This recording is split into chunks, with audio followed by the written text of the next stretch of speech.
Brilliant, it was Mary. And you know, Mary was still weeping. Mary was still sad because actually the tomb was empty. Jesus was gone and she wanted him back. So she stood there crying and she thought, it's not what I expected. It's not what I wanted. I wanted at least to look after his body. This isn't how it was meant to end. And so she stayed. She wasn't ready to understand what had happened. But then something else remarkable happened. Jesus came to her and she had her moment. She had that Easter moment of meeting Jesus. And suddenly she realised, although nothing that had happened was what she expected to happen, everything that had happened was right. And we're a little bit like that too. It's strange when things hit us. It's strange when we understand what's happening. I thought about my Easter moments, about the times in my life when I've got it, when I've understood a tiny little bit of what I think God's up to, and the times when he seemed very, very quiet indeed. And I thought about my car. Now, why my car, might you ask? In the back window of my car, I've got a very old and very firmly stuck sticker. And on it, it says, "Experience Easter at a church near you."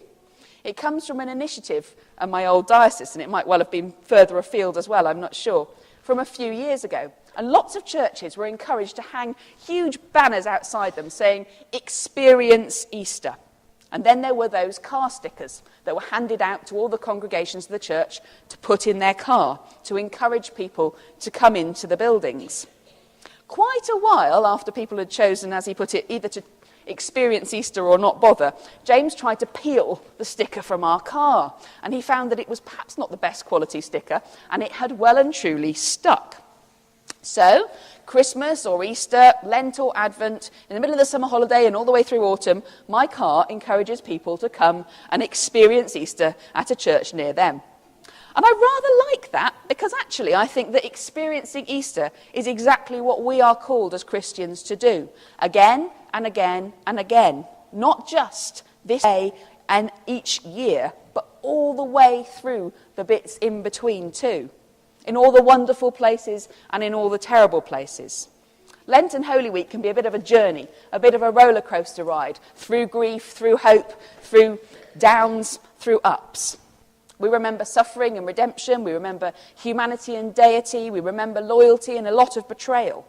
And we walk through the pain and desolation as the only route to this morning, as the only route to the redemption and the hope that today brings. And sometimes it's easy for us to walk that story. Sometimes we can put ourselves in the right frame of mind day by day. But sometimes it's quite hard. Sometimes it's quite hard to feel the things you're meant to be feeling at exactly the right time.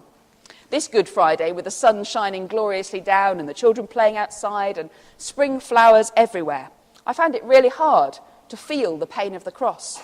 I felt thankful, yes, but I felt uplifted and joyful, not sombre in the slightest. And yet there have been a lot of other points in the year, and probably in the last week too, when I felt very Good Friday-ish indeed. And I think the same is exactly true of Easter. I wonder how it feels to celebrate the joy of the resurrection when at the same time you're desperately praying for a loved one to live, or when you're caught up in the depths of depression. Maybe there are some of you sitting here who don't feel very Easterish at all this morning, and I think that's okay. Not least because it isn't about just marking a historical event. It's wonderful that we celebrate today, but it's also about living as Easter people, experiencing Easter in everything we do and in everywhere we go for the rest of the year too. It means we're allowed to acknowledge the brokenness of the world without any need for papering over the cracks or hiding from the harsh bits. There are crucifixion moments, Good Friday moments happening all around us all the time. You only need to look at Brussels this week to remember that. And sometimes we have to be in those places, not necessarily to transform them, but simply to say, God's there, and he's suffering too. And then there are moments like Holy Saturday, poised between death and life, unclear and hazy places. And we've got to be there too.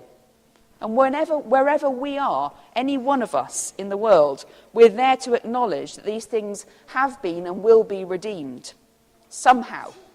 And it's really hard not to be able to tell people how, or not to be able to tell ourselves, but somehow we're there to say that all things will be redeemed. All things will have their Easter morning. We talk about ourselves quite often as being Christ's body, the church. And if we're going to be that body, we need to live again and again his Easter story, ourselves, allowing ourselves to surrender our will to God's, to be broken and to be transformed and resurrected. So when you see something that looks a bit like this, only a lot more tasty, and I hope you will, remember that God rarely does things in the way that we expect him to, or even in the way that we ask him to. But remember too that if we live as his body in the world, we can be sure that he will use us and transform the world in a more powerful and a more beautiful and remarkable way than we could ever imagine. So let's have that as our Easter thought and our Easter hope. Amen.